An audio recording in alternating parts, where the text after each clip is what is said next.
Amigos de Hoja de Ruta Radio, bienvenidos a una nueva edición de Otras Voces. Hoy, viernes 22 de mayo del 2020. 22 de mayo, siendo las 12 horas con 4 minutos, queremos informarles que en la mañana de hoy todas las personas involucradas en el tema ferroviario han salido a las estaciones principales de 4 ciudades principales del Ecuador: Ibarra, Quito, Riobamba y Durán. ¿A qué? A reclamar justamente esta desaparición, eliminación, que han querido disfrazar una venta como eliminación de la empresa pública. Una venta que ya ha estado planificada desde mucho tiempo atrás a operadores turísticos internacionales. Sueño de toda la vida de muchos empresarios turísticos de este país. Ayer pusimos, inclusive dimos una idea a los señores prefectos y alcaldes del país por donde pasa el ferrocarril, que si esto llega a darse y no se da marcha atrás, pues señores prefectos y alcaldes vayan pensando en la tasa de movilidad que tendrán que cobrarle a esta empresa privada para que pueda operar en sus provincias, porque no es justo que puedan dar un bien patrimonial que fue rehabilitado por el gobierno anterior con mucho esfuerzo y con la plata de todos nosotros, o el dinero de todos los ecuatorianos, para que ahora vengan a manos lavadas empresarios que se llamen inversionistas y quieran usufructuar de lo que nosotros hemos hecho, de nuestro trabajo, porque es el trabajo de todos, entiéndanse de una vez por todas. Y no vuelvo a repetir, miles de personas que suelen oponerse a este tema, a estos temas, porque dicen que le odiamos a la empresa privada. No, no, no le odiamos a la empresa privada. Lo que hacemos es reclamamos por aquellos vivarachos que, disfrazándose de buena empresa privada, quieren beneficiarse o quieran torcer los derechos de los trabajadores, por ejemplo, que esa es otra de las cosas. También más tarde vamos a conversar también porque al parecer el papá del señor Roldán anda muy solícito difundiendo artículos de periódicos peruanos, tratando de hacer ver de que lo que mejor se ha hecho es lo que ha hecho el presidente Moreno. Pero vamos a desmentir esto porque, claro, nosotros somos los que vivimos acá, señor Roldán. Si su hijo no le cuenta, pues nosotros le vamos a contar lo que sucede en el Ecuador y todo lo que ha sucedido. Y no es como usted muy suelto de lengua fue a hablar en un medio internacional donde dijo que cadáveres que se habían muerto en el terremoto del 2016 habían asomado en las imágenes, o que un mueble había entrado dentro de un ataúd. Hasta ahora, vea, yo me rompo la cabeza y no entiendo, señor Roldán, cómo entra un mueble dentro de un ataúd. Pero esas eran sus declaraciones, ¿no? Pero vamos a hacerle ya más acuerdo más tardecito, cuando tengamos el informe especial que vamos a hacer hoy, donde un señor Luis García Miró, un señor, un peruano de neoliberal de hueso colorado, quiere venir acá a hablar de las cosas buenas que supuestamente hace el presidente Moreno. Permítame reírme, pero lo que no nos causa risa es lo que está pasando ya en el país, la movilización de no solamente los empleados ferroviarios, están los empleados de TAME, están los empleados de Inmobiliar y de todas las empresas que sin ningún sustento técnico, usted ha firmado un decreto para eliminarles. Dicho esto y pidiéndole las disculpas del caso por haber hecho esta introducción tan larga, le damos la bienvenida a nuestro querido amigo Mario Cornejo, quien es director del documental Lawfare Caso Ecuador, el mismo que será estrenado este domingo 24 de mayo en diferentes plataformas, incluida Hoja de Ruta, porque debemos justamente darle la difusión que se merece un caso como este. Muy buenas tardes, mi estimado Mario, bienvenido a Hoja de Ruta y cuéntanos, ¿qué ha sido para ti el haber hecho este documental y qué satisfacciones te trae el hecho de que ya el domingo va a ser estrenado? Hola César, muy buenas tardes. Saludos a tu, perdón, a tu amable radio escuchas. Como tú lo has dicho, el documental Loafer, el caso Ecuador, se estrena este día domingo 24 de mayo a las 8 de la noche, hora de Ecuador. Para mí una satisfacción eh, muy grande, una alegría personal muy grande. Yo soy un audiovisualista que está fuera de su país 20 años, he hecho mi vida y mi carrera fuera del Ecuador, pero nunca he podido sacar al Ecuador de mi mente y de mi corazón. Y el haber el podido documentar este momento triste, este momento negativo de la historia del Ecuador es algo agridulce. Interesante y bueno por el hecho de que se ha podido hacer este trabajo cinematográfico estilo documental, pero triste al mismo tiempo porque se cuenta una realidad que está viviendo nuestro país, y no solo nuestro país, sino toda la región, pero que es importante de que se hable, de que se rompan los tabús y que se converse de esta temática que es la persecución política.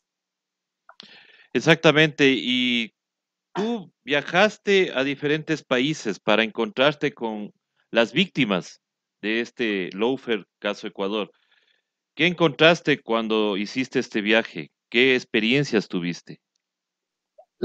Este documental se lo realizó en Bélgica, en México, en Ecuador y también aquí en Estados Unidos desde la dirección, desde la producción. Un panorama triste, especialmente en México, el ver a personas que han hecho tanto por el Ecuador, que cambiaron leyes en el Ecuador, que le dieron otra forma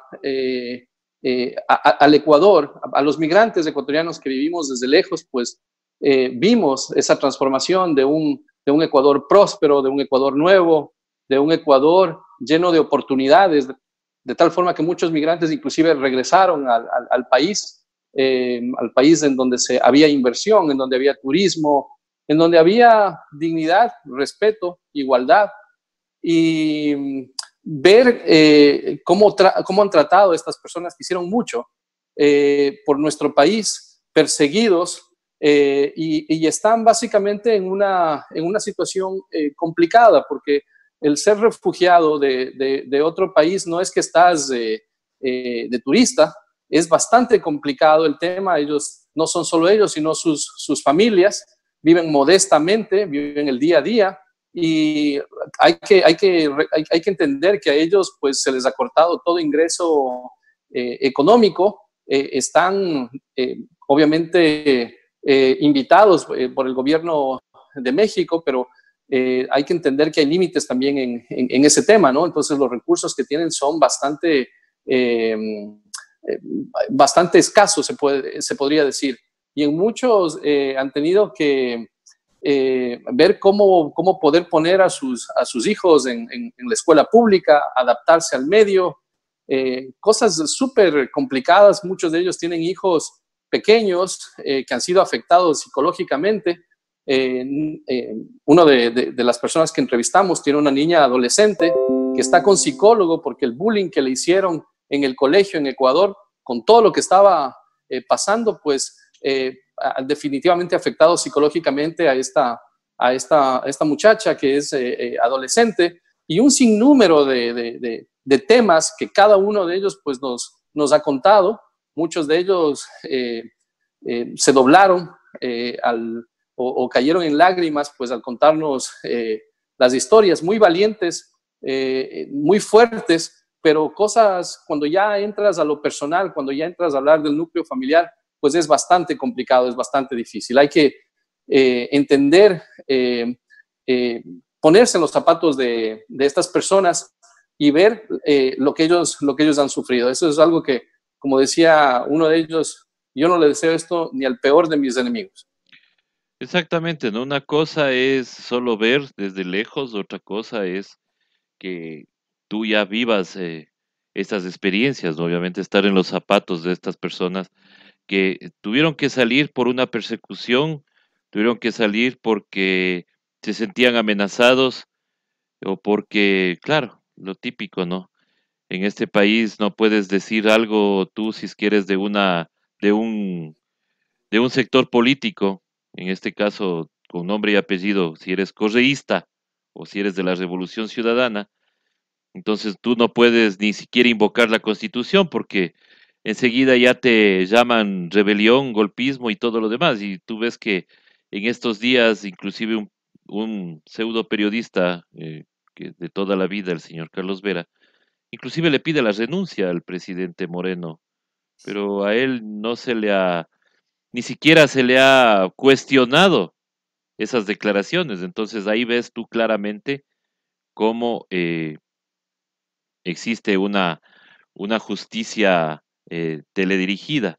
Ahora, todas estas personas, sabemos los ex asambleístas que están en México, eh, ¿cómo les viste tú, aparte de todo lo que nos cuentas, pero cómo le ves tú en la fortaleza como para querer regresar y retomar acciones políticas una vez que ojalá podamos recuperar la patria en el 2021, que es la esperanza de todos? Hay que decir esto, ninguna de las personas con las que yo he hablado se ha quebrantado. Ujú. Todas estas personas están deseosas de regresar al Ecuador, no esperan el momento por poder regresar al Ecuador. Hay que decirlo, en este momento no pueden regresar porque el Ecuador no tiene Estado de Derecho, lo que tiene es un Estado de opinión. Y desde esa perspectiva, pues es bastante difícil que ellos puedan regresar al Ecuador de la forma en la que está. Tú has comentado antes de la pregunta, cómo es la justicia de selectiva en el Ecuador, donde unos pueden decir unas cosas y los otros no. Entonces estamos viviendo una dictadura mediática, una dictadura judicial. Es bastante complicado el tema, ¿no? Una vez más hay que ponerse en los zapatos de estos compatriotas que están en México. Eh, entonces, todos ellos están deseosos de regresar, están definitivamente activos, agrupados, y también pues están deseosos de que esto termine y poder regresar a su país y poder seguir trabajando pues con el pueblo ecuatoriano. Claro, y obviamente algunos de ellos debe tener todavía problemas con juicios, me imagino, acá en el Ecuador. Claro, acá de cualquier cosa se inventan, cualquier cosa se agarran, especialmente en la Contraloría, para seguir persiguiendo. Ahora, tú viajaste a Bélgica, tú fuiste a entrevistarle al expresidente Rafael Correa, y eso lo veremos en el documental. Pero, cómo le viste al presidente Correa en las entrevistas que tú tuviste con él?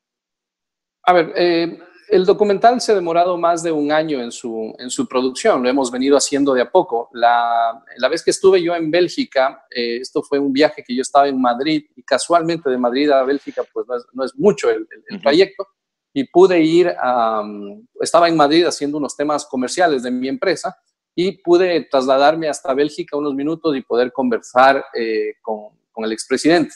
En ese momento él tenía como 20 juicios, estaba completamente, se puede decir, triste, estaba bastante consternado de lo que estaba pasando en el Ecuador. Y ese ya fue un abreboca de lo que estaba pasando y de lo que iba a pasar, ¿no? Y después le volví a entrevistar al expresidente Rafael Correa en la Cumbre de Comunicación Política, donde asistí en México, y pues nos supo dar un par de minutos para poder terminar la parte del documental que me faltaba. Y bueno, esto fue hace un par de meses atrás, ¿no? A estas alturas él ya tenía 31 juicios, y pues ya se había, la persecución política hacia él ya era muchísimo, muchísimo más fuerte. Y también ante los otros perseguidos políticos que están en México y también que están en Ecuador. Pero lo que él siempre dice, ¿no? O sea, yo creo que es importante entender cuando mucha gente ha dicho que él vive en un palacio, que tiene carros, que tiene esto, que tiene el otro. Yo he tenido la oportunidad cuando él venía a los Estados Unidos y hablaba con la comunidad, tuve la oportunidad de estar tras cámaras y hacer algunos temas con él también. es la misma persona. Te puedo decir las mismas camisas que se ponía antes, los mismos zapatos. El ático es un ático bien o modesto, muy modesto. Básicamente es lo que ves cada vez que le entrevistan a él, ¿no? Es una persona muy, muy sencilla, muy simple. Pude entrevistar a los compatriotas ecuatorianos que viven en Bélgica, quienes me recibieron y me llevaron a que le entreviste a él, y después me llevaron al aeropuerto porque salí ese mismo día. Y básicamente nos comentan lo mismo que nosotros ya conocemos de él. Es una persona muy simple, es una persona que está con la gente, que come el resto de los demás, que no tiene lujos, es una persona de a pie como el resto de nosotros, ¿no? Con todos los problemas y juicios que tiene a su haber. Entonces, he vivido en carne propia lo que es el seguir al expresidente y saber que lo que se dice de él no es cierto, ¿no? Que tenía hoteles, que tenía un Ferrari, que tenía un Porsche. No, básicamente es una persona, sí, hay que entender una cosa. Es verdad que tiene un guardaespaldas y es verdad que el guardaespaldas tiene un vehículo en el que se moviliza. Hay que entender que el rentar un carro acá en los Estados Unidos o en Europa, lo que se llama un lease o una renta, cualquier persona lo puede hacer, cualquier persona que tiene crédito. Entonces, el rentarse un Mercedes-Benz, un BMW, un Range Rover, lo puede hacer cualquier persona. Una persona que trabaja inclusive en construcción puede tener un Mercedes aquí porque lo está rentando, ¿no? Entonces, no es que, como dicen, qué carrazo en el que anda y todo ese tipo de cosas, es un lease, ¿no? Y definitivamente el guardaespaldas que le acompaña, él lo necesita. Nosotros vimos, es una persona tan popular, internacionalmente le tienen tanto aprecio, que él no puede caminar por la calle sin que alguien quiera tomarse una foto con él.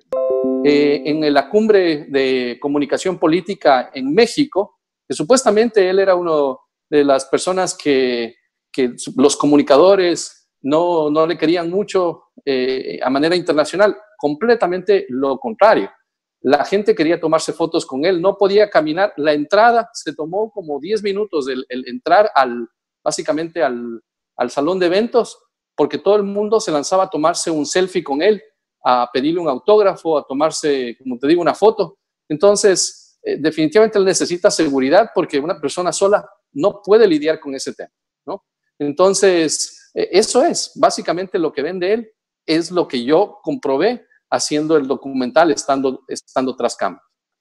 Claro, se habían dicho tantas cosas, se había dicho cadenas de supermercados, aerolíneas, mansiones, bueno, de qué nomás no se le había acusado. Fue muy difícil mantener contacto con el expresidente, Mario. Sí, bastante, tengo que decirte, bastante complicado. Es una persona muy, a pesar de que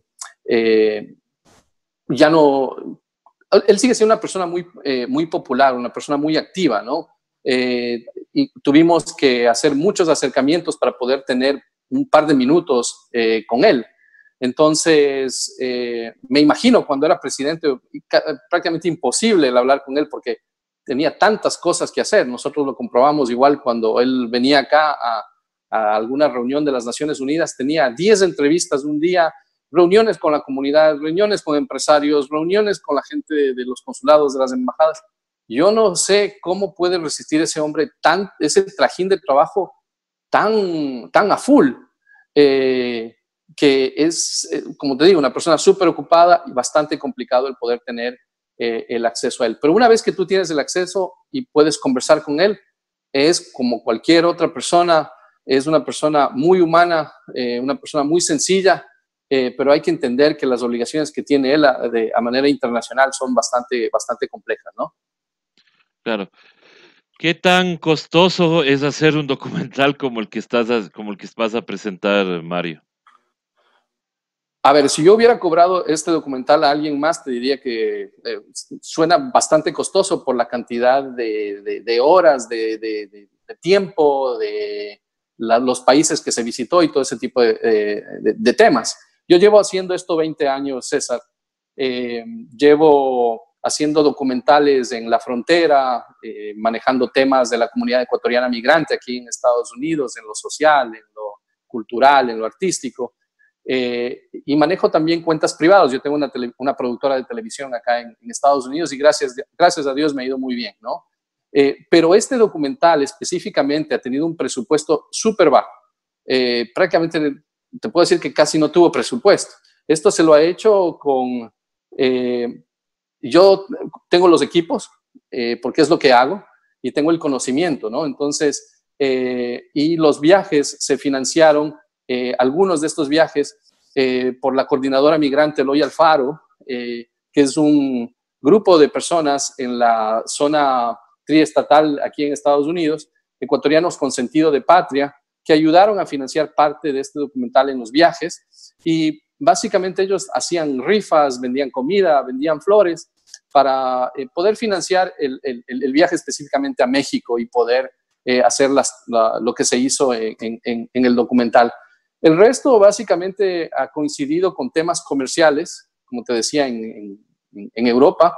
Y obviamente yo voy mucho a Ecuador porque soy ecuatoriano, ahí está mi familia, y como productor de televisión hago muchas cosas también en Ecuador.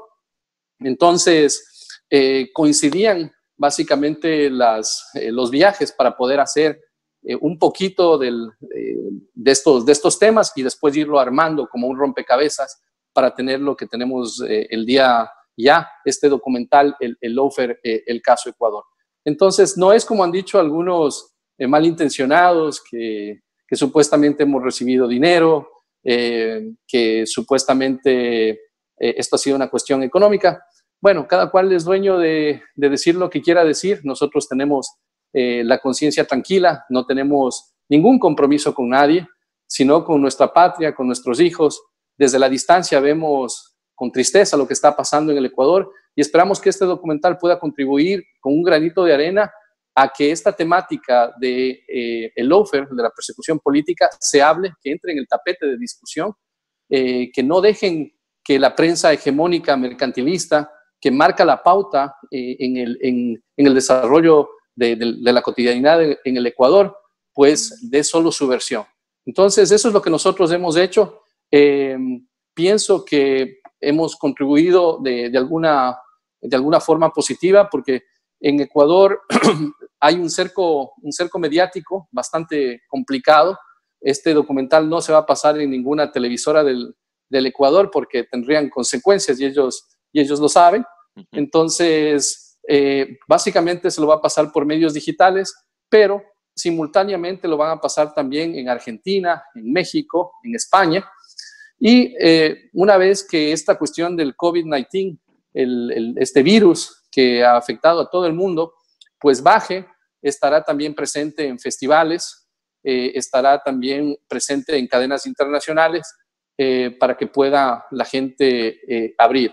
Una cosa más, para que conozca un poco la gente que conoce un poco de esto de los documentales.